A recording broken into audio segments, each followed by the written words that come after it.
Welcome to the Explainer. You know that feeling you're at a massive concert, a huge game, the energy is electric. But have you ever stopped to think about what's going on behind the scenes? Well, today we're pulling back that curtain on the secret world of event safety. We're going to find out what it really takes to keep everyone safe when they're having the time of their lives. Okay, so let's get right into it. Because keeping 50,000 or even more fans safe, it's a whole lot more than just wearing a high-vis jacket and pointing people towards the toilets, believe me. It's basically a science, a profession built on some seriously rigorous training, strict protocols, and honestly, some pretty fascinating secret knowledge. All right, first up, the unseen safety playbook. You see, behind every single major event, there's this official playbook, a set of laws and guidelines that the organizers and every single member of the safety staff on the ground live and breathe by. Now, this stuff you're seeing here, this isn't just, a list of best practices or some friendly advice. Nope. This is the legal foundation, the absolute bedrock. These are strict legal requirements that make sure everyone, and I mean everyone, from the roadies setting up the stage to every fan in the seats, is protected. This framework makes everything else possible. So let's talk about the playbook itself. For sports grounds, there's one book that is, and I'm not kidding, the undisputed Bible of safety. It's famously known as the Green Guide, and it covers literally everything you could possibly think of for keeping people safe inside a stadium.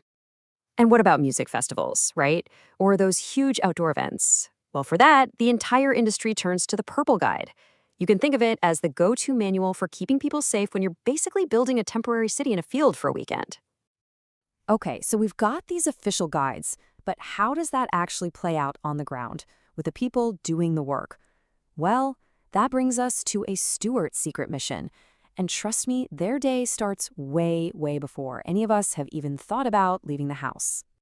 So a steward's day kicks off with a super precise mission plan. It's almost like a military operation. They sign in, get their gear, and then the briefing. The whole goal is to make sure the venue is totally safe, what they actually call sterile in the industry, before a single person is allowed inside.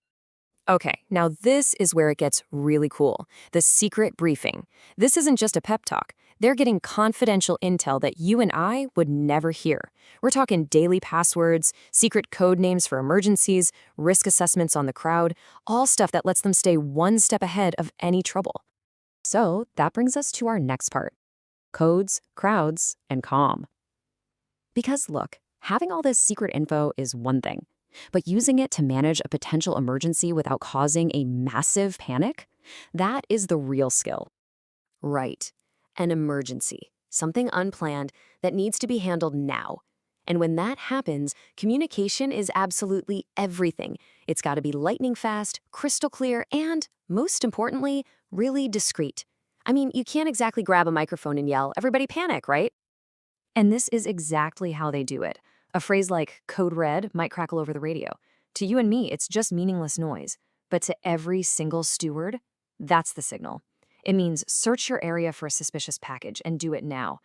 And they do it all while looking perfectly calm, without anyone in the crowd having a clue what's going on. So what about dealing with people directly? The golden rule, and I mean the golden rule, is never, ever make a bad situation worse. A professional knows how to de-escalate. They're trained to be that calm, assertive person who stays in control no matter what's being thrown at them. They are literally the calm in the middle of a storm. Okay, next section, from hazard to handled. Because this job, it isn't just about reacting to stuff. Nope. Maybe the most critical skill a steward has is spotting danger before it even becomes a problem. They're constantly scanning for it. And they're trained to do this all the time, constantly scanning their environment using the simple but incredibly effective three-step model. It lets them quickly spot something wrong, figure out who could get hurt, and then deal with it on the spot, fast. And this isn't just them making it up as they go along. There's a professional process behind these decisions. It's called the hierarchy of control, and it's basically a mental checklist that guides them to find the absolute best and safest solution to a problem. Always starting with, can we just get rid of this hazard completely? All right, so we've looked at the playbooks, the secret codes, the professional skills, everything that goes into managing safety at these massive events. So now it's your turn in the spotlight. Because look, it is so much more than just wearing a bright jacket, isn't it? This is a serious profession. It takes real training, a ton of confidence, and that unique ability to be the calmest person in the room when everything is going sideways. It's a real skill. So, what about you? Does that sound like something you could do? This is a real chance to step behind the curtain, to learn the codes, and to become part of that essential team that is the absolute backbone of every single live event. So if you've been listening to this and thinking, yeah, I could do that, I can be the calm in the storm, then here is your first step. You can get officially qualified. The link to register for the Spectator safety course is right there on your screen. A whole new career in making events safe for everyone could be just one click away.